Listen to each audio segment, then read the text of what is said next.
மூச்சுவிடும் கல்லறையைப் பற்றி நீங்கள் எப்போதாவது கேள்விப்பட்டிருக்கிறீர்களா? சென்னையில் கைவிடப்பட்ட ஒரு பழைய கல்லறையில் ஒரு பயங்கரமான புராணக்கதை இன்றும் நிலைத்திருக்கிறது. நீங்கள் அதிகாலை 3 மணியளவில் அங்கு சென்றால் அந்த ஒலியை கேட்கக்கூடும் என்று சொல்கிறார்கள். அது பூமிக்கு உயிர் வந்து மெதுவாக கரடுமுரடான மூச்சு இழுப்பது போன்ற ஒரு ஆழமான தாள ஒலியாகும்.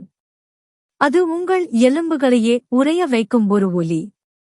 விசித்திரமான ஆர்வத்தால் உங்களை மேலும் நெருங்கத் தூண்டும். ஆனால் அந்த ஆர்வத்திற்கு ஒரு பயங்கரமான விலை உண்டு. அந்த இயற்கைக்கு அப்பாற்பட்ட மூச்சின் மூலத்தைக் கண்டறிய துணிந்து அதன் அருகில் செல்பவர் எவரும் எந்தத் தடயமும் இல்லாமல் மறைந்து போவார்கள் என்று அந்த புராணக்கதை கூறுகிறது. அவர்கள் அங்கு இருந்ததற்கான ஒரே அடையாளம் என்ன தெரியுமா? அடுத்த நாள் காலையில் பழைய கல்லறைகளுக்கு மத்தியில் புதிதாக ஒரு கல்லறைக்கல் தோன்றும். அதில் மர்மமான முறையில் அவர்களின் பெயர் பொறிக்கப்பட்டிருக்கும்.